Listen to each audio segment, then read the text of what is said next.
Welcome back to Physical Science 101. This is the fourth lesson of Unit 4. So far we've been talking about the first law of thermodynamics, which basically says that energy is conserved in thermal interactions. In this lesson we'll talk about the second law of thermodynamics and the third law of thermodynamics. First, the second law of thermodynamics. The second law of thermodynamics introduces a new concept called entropy, E-N-T-R-O-P-Y. And what the second law of thermodynamics says is in thermal interactions, total entropy never decreases. Now, so we're talking about a change in entropy. So in a thermal interaction, the total entropy can stay the same or it can increase, but it never decreases. Now, how does entropy change? Well, for that, we look at this equation right here, which says that the change in entropy of an object is equal to the heat added to that object divided by that object's temperature. In shorthand, that would be a delta for change, a capital S for entropy. So change in entropy, delta S, is equal to Q for heat divided by T for temperature. Now, a couple things here. One is that the temperature has to be in the Kelvin scale. So for this equation to work, temperature has to be in Kelvin. It cannot be in Fahrenheit and it cannot be in Celsius. So the change in an object's energy is the heat added to that object divided by its temperature. Now, when we remove heat from an object, we decrease that object's entropy. So the entropy of a single object can decrease if we remove heat from that object. But what the second law of thermodynamics says is that that decrease in entropy has to be compensated for by an increase in entropy in the object where we add that heat. So that heat has to be taken from one object and added to another object. When that happens, the total change in entropy has to be zero or positive. It cannot be negative. So another thing is, what are the units of entropy? Well, entropy is heat divided by temperature. The units of heat are joules, and the units of temperature are Kelvin. So the units of entropy are going to be joules per Kelvin. So that is our second law of thermodynamics. The change in entropy is equal to the heat added to an object divided by its temperature. Now, the second law of thermodynamics puts constraints on the transfer of energy between objects. Let's take a look at that. So first off, the second law of thermodynamics tells us the direction of spontaneous heat flow, and that is that heat spontaneously is transferred from hot objects to cold objects. So in other words, if you are holding a piece of ice in your hand, the ice is colder than your hand, so energy, heat, will be transferred from your hot hand to the cold ice, not from the ice to your hand. So the heat energy flows from the hot object, your hand, to the cold object, the ice. Now, if you are holding a warm mug of hot chocolate, then the energy will be transferred from the hotter object, which is the hot chocolate, to the colder object, which is your hand. So the heat energy will flow spontaneously from a hot object to a cold object, not the other way around. Heat does not spontaneously flow from cold objects to hot objects. And this is a consequence of the second law of thermodynamics. Let me show you that using some numbers and our equation.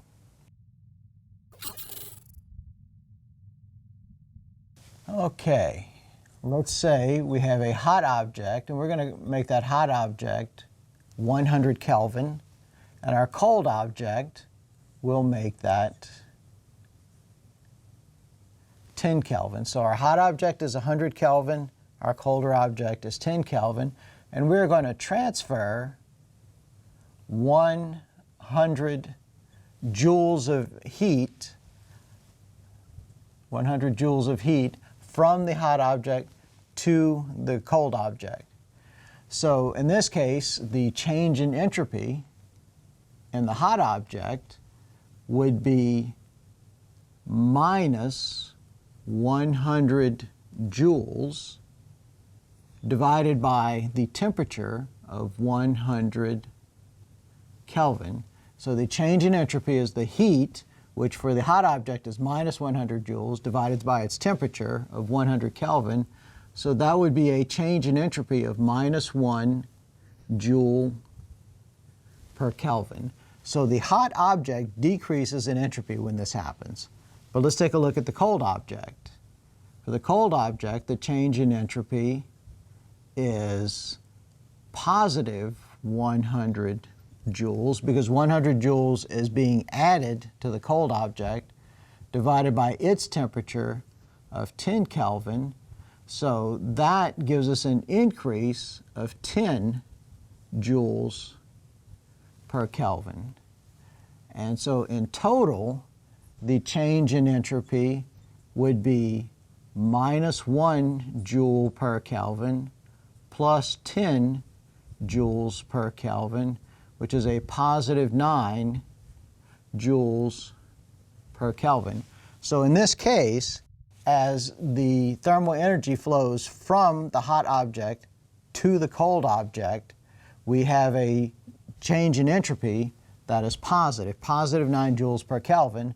So this is allowed. So it is allowed for the energy to flow from the hot object to the cold object. Now, if we were to reverse this, if we were to have 100 joules of energy flow from the 10 Kelvin object to the 100 Kelvin object, we would have to switch all of these signs, and that would give us a total change in entropy of minus 9 joules per Kelvin, which is not allowed. So that is why thermal energy flows spontaneously flows from the hot object to the cold object. So if the hot object is your hand and the cold object is ice, then thermal energy will flow from your hand to the ice. So another consequence of the second law of thermodynamics is that we cannot take energy, thermal energy, from a hot object and convert that completely into work. And the reason why we can't do that is that it would violate the second law of thermodynamics. When we take that thermal energy out of the hot object, that is a heat flow out of the object, that would decrease the entropy of the hot object. And if we converted all of that thermal energy into work, there would be no corresponding increase in entropy to offset that decrease in entropy. Remember that the total entropy has to stay the same or increase. So we cannot remove energy from a hot object and convert it completely into work, into mechanical energy. What we can do, however, is we can take thermal energy out of a hot object and put some of it into the cold object, at least enough to offset the decrease in entropy at the hot object. Now, it takes less heat to give us an offsetting increase in entropy at the cold object, because the denominator, the temperature, is smaller for the cold object. And we're going to do this in numbers in just a little bit so that you can see how that works concretely.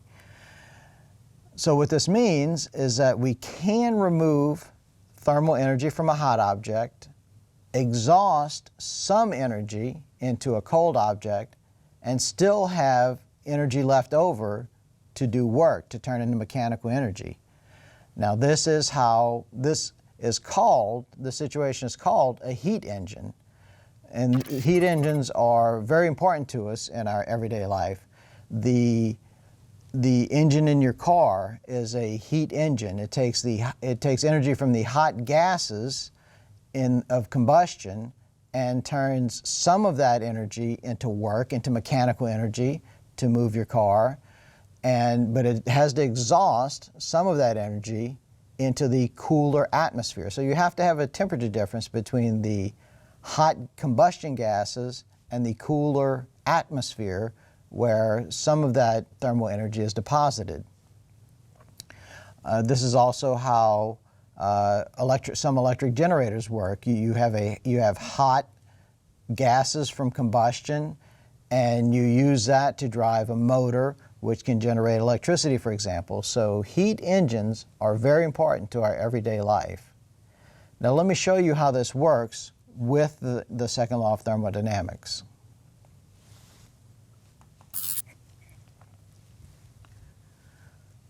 Okay, so this situation shows you a heat engine.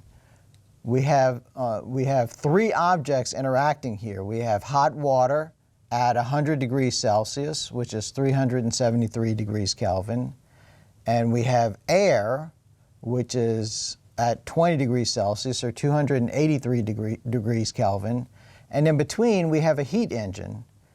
And the question asks, if we take 100 joules of energy from the hot water, how much work can we get out of the heat engine? So let's do that calculation. So we have 373 degrees Kelvin. That's the water. We have the heat engine. And then we have air. And the air is at 293 Kelvin. We take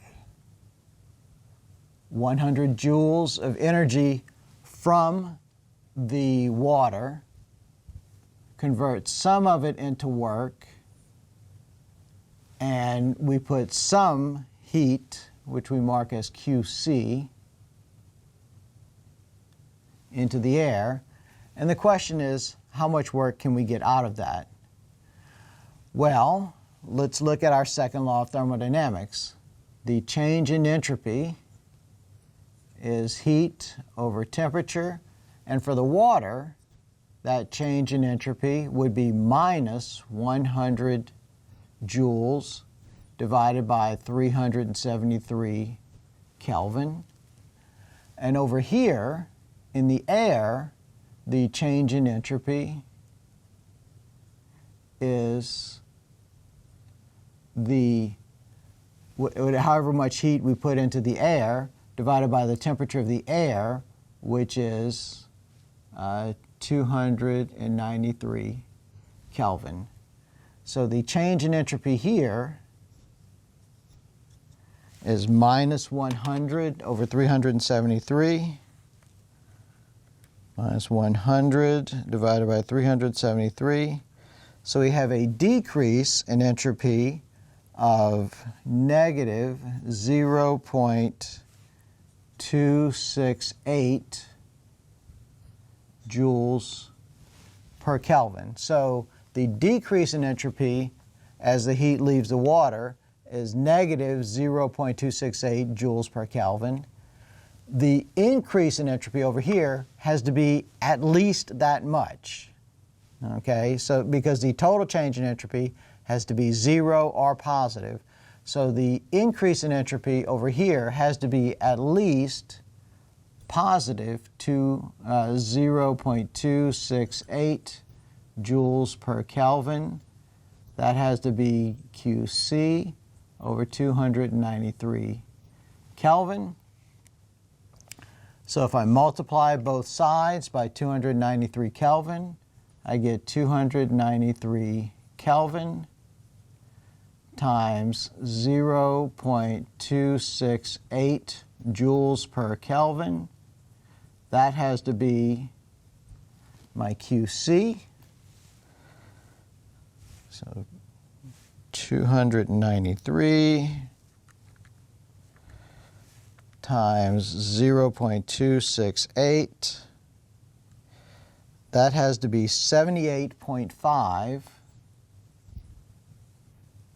Kelvins cancel out. 78.5 joules has to be QC. At least that much. So at least 78.5 joules of energy have to go into the air. Well, if we take 100 joules from the water and put 78.5 joules into the air, that leaves some energy left over for work. So that would be work is 100 joules minus 78.5 joules.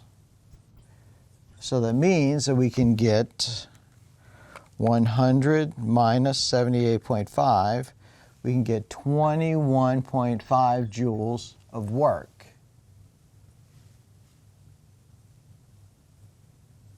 You get 21.5 joules of work out of our heat engine. So we remove energy from the hot side, which decreases entropy over here, but we increase entropy on the other side just enough to satisfy the second law of thermodynamics, and that leaves energy left over that we can turn into work. Now I can demonstrate to you this situation exactly with a heat engine that I have of my own. Okay, so here's a question for you.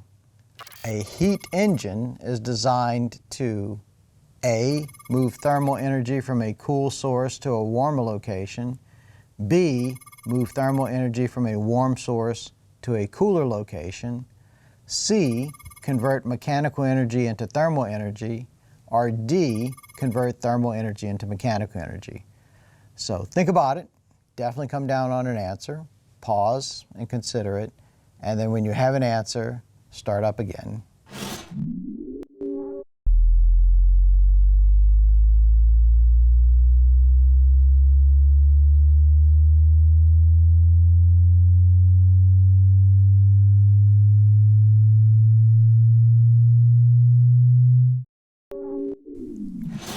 Okay, the answer is that a heat engine is designed to convert thermal energy into mechanical energy. Remember that we have a hot object with thermal energy in it. We take thermal energy out of the hot object and we convert some of that thermal energy into mechanical energy. So we can get useful work done out of thermal energy. We still have to exhaust some of that thermal energy into a cooler location, but we do convert some of that thermal energy into mechanical energy. Okay, now this one is very important for modern life, refrigerators and air conditioners. What do refrigerators and air conditioners do? They take thermal energy from a cold location, such as inside of your house, and move it to a hotter location, such as outside of your house, or from the inside of your refrigerator into the room of your house. Now that cannot happen spontaneously. Thermal energy will not spontaneously flow from a cold area to a hot area because that would increase entropy. However, we can move thermal energy from a cold area into a hot area if we add in some form of work. So to move thermal energy from a cold area to a hot area, we have to do some kind of work. Now, in practice, in your house, what's going on is that your air conditioner has two parts, an evaporator on the inside of your house and a condenser on the outside of your house. The evaporator, remember, when a liquid evaporates, it takes in energy. It takes in the latent heat of evaporation. It takes energy to make that fluid evaporate. So on the inside of your house, you have an evaporator which takes energy from the inside of your house, and then that thermal energy is physically transported to the outside of your house. That refrigerant has to be pumped to the outside of your house, and on the outside of your house is the condenser. Now, when vapors condense into liquids, they release the latent heat of vaporization. So that releases energy outside of your house. Now, that will not happen spontaneously. You have to actually pump it, and you also have to have a condenser, a pump to condense the fluid. So that is where the work comes in. You need to add in probably electrical energy to drive this whole system. So that is represented in this diagram, where we take thermal energy from the cold area, which is the inside of your house, add in some form of mechanical energy, some form of pump or motor that takes more energy, and then that adds to the thermal energy that is deposited outside of your house in the warm air. So this is how your air conditioner works, and your refrigerator works exactly the same way. It's just pumping thermal energy from the inside of the refrigerator into the room outside of the refrigerator. And let's look at that with some numbers. Now this diagram here models running your air conditioner to move thermal energy from your inside air, which we'll say is at 20 degrees Celsius or 293 Kelvin, and move that thermal energy outside to the outside air, which we'll say is at 40 degrees Celsius or 313 Kelvin. And the question is, if we remove 100 joules of thermal energy from the inside, how much work does your air conditioner have to do to make that happen? What we have to consider here is the second law of thermodynamics. So let's draw a box representing the inside at 293 Kelvin. And we're going to remove 100 joules of thermal energy from the inside. Now doing that decreases the entropy. Change in entropy is Q over T. So the change in entropy, we're removing 100 joules, so it'd be minus 100 joules over 293 Kelvin. So the change in entropy in this case is minus 100 divided by 293, or negative 0.341 joules per Kelvin. So by taking thermal energy out of the inside of your house, we are reducing the entropy in the air inside of your house.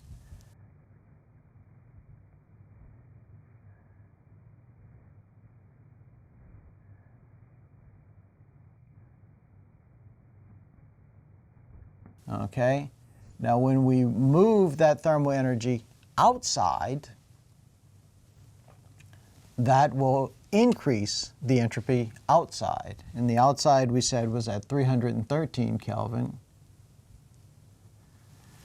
And the important thing is that the total entropy has to stay the same or be greater. So the change in entropy over here has to be at least positive 0.341 joules per Kelvin. We'll call this Q hot. So the change in entropy, which once again is Q over temperature, the change in entropy has to be at least positive 0.341 joules per Kelvin to keep the total change in entropy zero. That is Q hot over 313 Kelvin. So multiplying both sides by 313 Kelvin, we have 313 Kelvin times 0.341 joules per Kelvin is Q hot. Alrighty, so 313 times 0.341, that is 107 joules. Kelvins cancel out, so 107 joules is Q hot. So if we remove 100 joules from the inside of your house, we have to add 107 joules of energy to the outside. And where do those extra 7 joules come from? That is the work done by your air conditioner.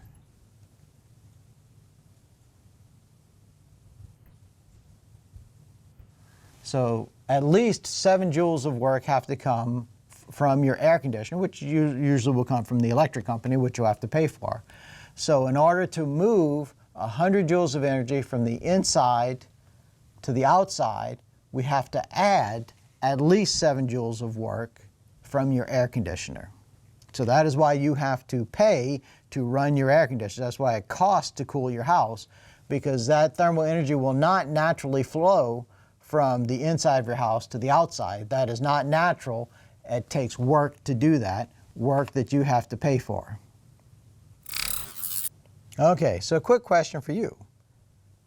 A refrigerator is designed to A, move thermal energy from a cool source to a warmer location, B, move thermal energy from a warm source to a cooler location, C, convert mechanical energy into thermal energy, D, convert thermal energy into mechanical energy. So think about that, come down on an answer, pause if you have to, and then start again after you've considered and have a definite answer.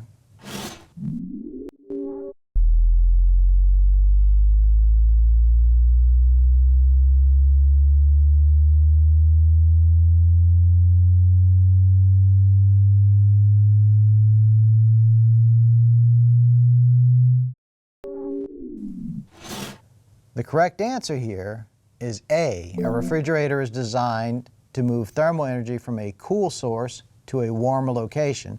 So for example, the refrigerator in your house moves thermal energy from the cool objects, the objects that are already cool, the already cool air inside of the refrigerator, out into your room. So it is moving thermal energy from a cool source to a warm location. Now, naturally, thermal energy will flow from your room into the refrigerator. Like for example, every time you open the door of the refrigerator, thermal energy will flow from your room into the inside of the refrigerator, but the refrigerator then has to move that energy back out from the cool area to the warmer room to keep the inside of the refrigerator cool. Let's talk about entropy a little bit. In simplistic terms, entropy is analogous to disorder, so you might hear the second law of thermodynamics explained as the universe tends towards disorder. Disorder will always increase or stay the same overall. Now I'm gonna demonstrate that to you using a model, an analog, and I'm gonna have some coins. And a dollar coin I'm going to use to represent 100 joules of thermal energy at a temperature of 100 Kelvin.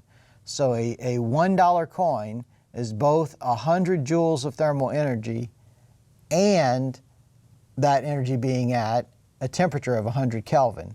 So the entropy of a dollar coin is 1 joule per Kelvin. A quarter, or a 25-cent coin, is going to represent 25 joules of thermal energy at a temperature of 25 Kelvin. So a 25-cent coin will be 25 joules of thermal energy at 25 Kelvin, or in other words, each quarter will have an entropy of 1 joule per Kelvin. A penny, or a 1-cent coin, will represent 1 joule of thermal energy at 1 Kelvin. So each penny will have an entropy of 1 joule per Kelvin. So each coin that we have will have an entropy of 1 joule per Kelvin, but a dollar coin will have 100 joules of thermal energy at 100 Kelvin. A quarter will have 25 joules of thermal energy at 25 Kelvin. And a penny will have 1 joule of thermal energy at 1 joule per Kelvin, at 1 Kelvin. Okay. So here I have a dollar coin, which is representing 100 joules of energy at a temperature of 100 Kelvin. So 100 joules of energy at 100 Kelvin, so that coin also represents 1 joule per Kelvin of entropy. So that'd be 100 joules over 100 Kelvin is 1 joule per Kelvin. So 100 joules of energy, 100 Kelvin of temperature, 1 joule per Kelvin of entropy.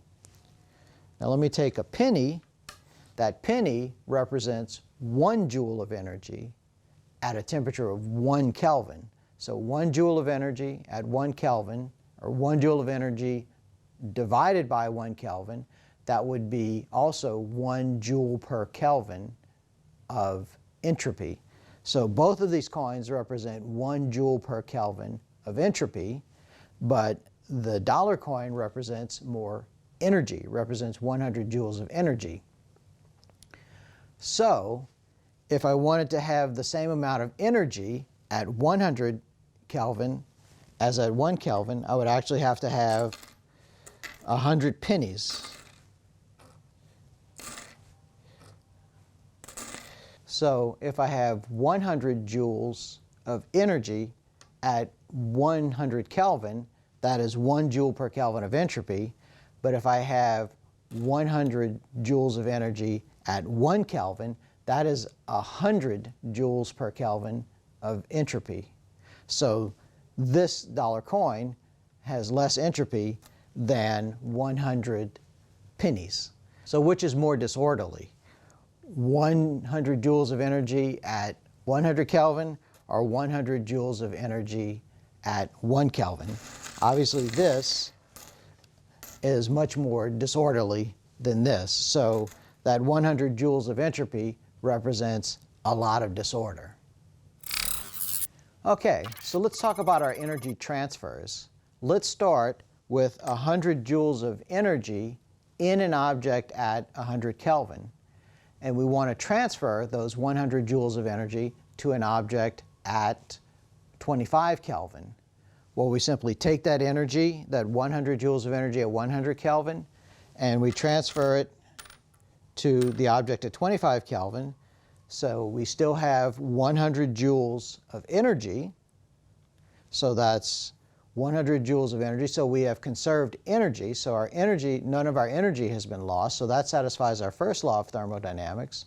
It also satisfies our second law of thermodynamics because we started with 1 joule per Kelvin of entropy. So that was 100 joules at 100 Kelvin. That's 1 joule per Kelvin of entropy. And we ended up with 4 joules per Kelvin of entropy. So that's 100 joules of energy at 25 Kelvin is 4 joules per Kelvin of entropy. So our entropy has increased. That's fine. That satisfies both our first law of thermodynamics and our second law of thermodynamics. So that shows that energy can flow spontaneously from a hot object to a cool object. And in that process, we increased entropy. Now remember that entropy doesn't have to increase. It can also stay the same or increase.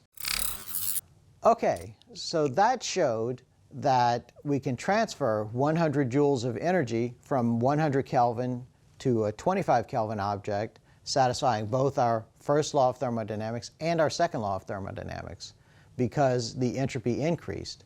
Now remember that entropy doesn't have to increase. The entropy has to stay the same or increase. So let's look at a situation where the entropy stays the same. We start off with 100 joules of energy at 100 Kelvin, and we're going to transfer some of that to a 25 Kelvin object. And we're going to do that in such a way that conserves entropy. So we have 100 joules of energy at 100 Kelvin.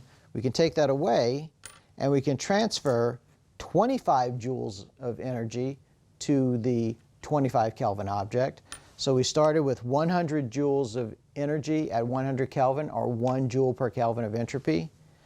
And we're adding 25 joules of energy at 25 Kelvin, or 1 joule per Kelvin of entropy. That conserves entropy. So we started off with 1 joule per Kelvin of entropy, and we ended up with 1 joule per Kelvin of entropy. Now that leaves over 75 joules of energy that we do not have to transfer to the 25 Kelvin object. We can take those 75 joules of energy and actually do work with them. That's how our heat engine works.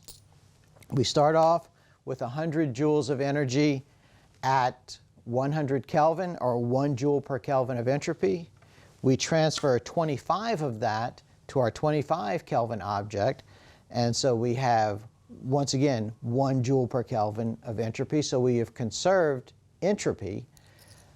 However, that leaves energy left over that we can take away and do work with.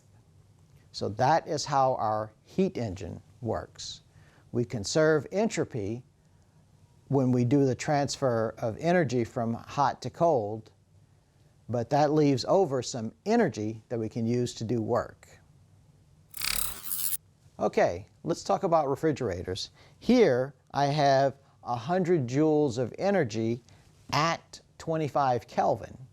Okay, so that is my cold object, and I want to take those 100 joules of energy at 25 Kelvin and transfer them to a warmer location. I want to transfer them to a 100 Kelvin location. So 100 joules of energy at 25 Kelvin.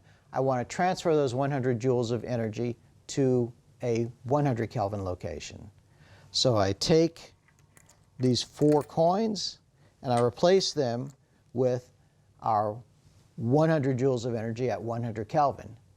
Now, unfortunately, that doesn't work. Okay, we can't do that. And why can't we do that? Well, the reason is 100 joules of energy at 25 Kelvin is 4 joules per Kelvin of entropy. So 100 divided by 25 is 4. So we started off with 4 joules per Kelvin of entropy, and when we transferred it to the 100 Kelvin object, we wound up with 1 joule per Kelvin of entropy, and our second law of thermodynamics won't allow us to do that. So what can we do? Well, we can start off with our 100 joules of energy at 25 Kelvin, and in order to transfer that to our 100 Kelvin object, we actually have to bring in 300 more joules of work. Okay, so we have to bring in more energy. We have to do work in order to transfer 100 joules of energy at 25 Kelvin into 100 joules of energy at 100 Kelvin, because we need to conserve entropy. We started off with 4 joules per Kelvin of entropy. We need to end up with at least 4 joules per Kelvin of entropy. So we need to have 400 joules of energy at 100 Kelvin. Okay, so that's just a little visual demonstration to help you with the idea of entropy and energy transfers. Okay, and that takes us to the third law of thermodynamics, which is very simple. The third law of thermodynamics simply says that it is impossible to cool an object to absolute zero. So it is impossible to cool an object to 0 Kelvin. Now that says that absolute zero is absolute zero. Not only can you not go below absolute zero, you cannot even get to absolute zero. So any object that has a temperature above absolute zero can never be cooled to absolute zero. So absolute zero is absolute zero. That is what the third law of thermodynamics says. Okay, so we have the first law of thermodynamics, which is conservation of energy, meaning thermal energy is energy and energy has to be conserved. It can be converted into work, and work can be converted into thermal energy, but energy is conserved. The second law of thermodynamics puts some constraints on that conversion of energy. It says that energy can be converted, but the total entropy has to stay the same or increase. And finally, the third law of thermodynamics says that absolute zero is absolute zero. So I'm going to wrap up this lesson with some questions. Okay, heat and work change an object's thermal energy. This statement is supported by A, the first law of thermodynamics, B, the second law of thermodynamics, or C, the third law of thermodynamics? Once again, have a definite answer before you get the answer from me.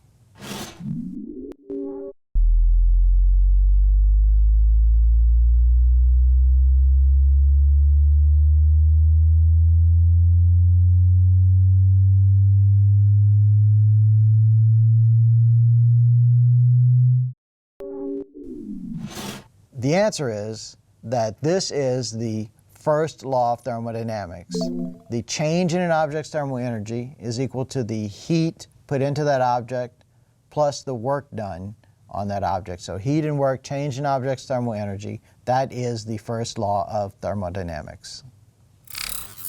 Energy is conserved in thermal interactions. This statement is supported by A, the first law of thermodynamics, B, the second law of thermodynamics, or C, the third law of thermodynamics. Think about it. Come down on a definite answer, please.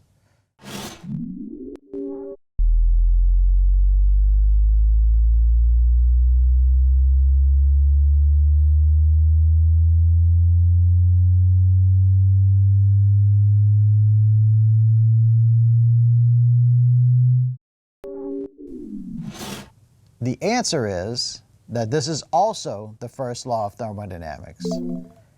Heat is a transfer of energy, work is a transfer of energy, and both of these can change the thermal energy, but any change in thermal energy has to be balanced by heat and work. So energy is conserved in thermal interactions. That is the first law of thermodynamics. Heat naturally flows from hotter objects to colder objects.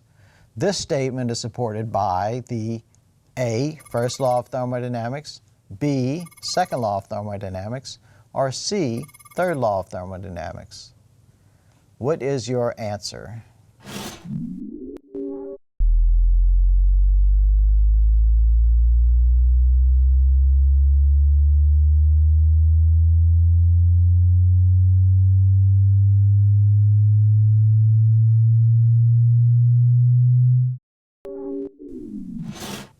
The correct answer is B. This is the second law of thermodynamics.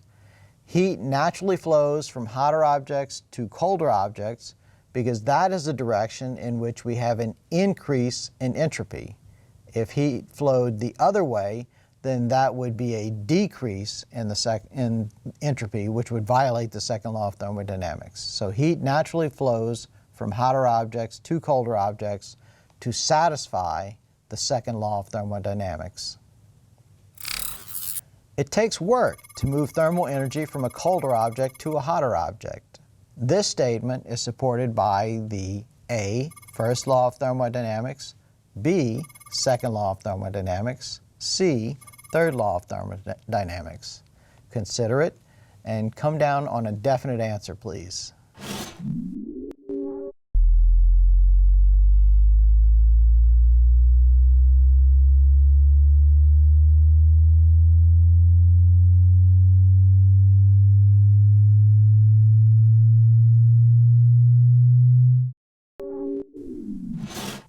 The correct answer is B. This is also the second law of thermodynamics. Heat naturally flows from warmer objects to cooler objects, but if we want to make it work the other way, then we have to add work in order for the total change in entropy to be zero. So that is the second law of thermodynamics. A heat engine can convert some of an object's thermal energy into mechanical energy, but not all. This statement is supported by A, the first law of thermodynamics, B, the second law of thermodynamics, or C, the third law of thermodynamics. What is your answer to this question?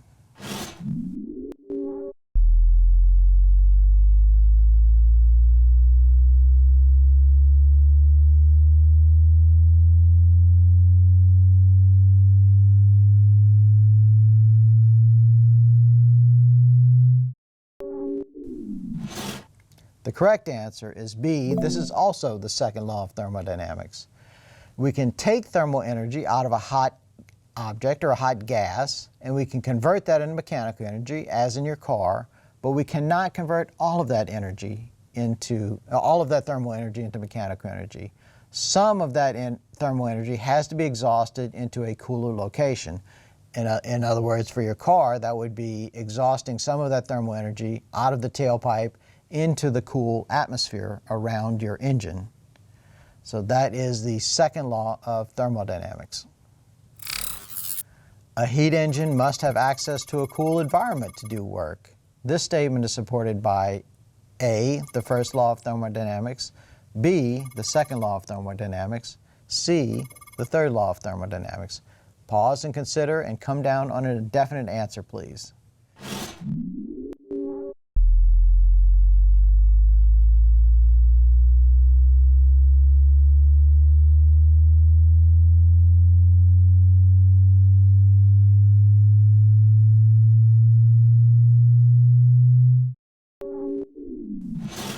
The correct answer is B. This is also the second law of thermodynamics. In order for entropy not to increase, we have to put some thermal energy into a cooler exhaust. Nothing can be colder than absolute zero, which is 0 Kelvin or minus 273 degrees Celsius. And this statement is supported by A, the first law of thermodynamics, B, the second law of thermodynamics, or C, the third law of thermodynamics.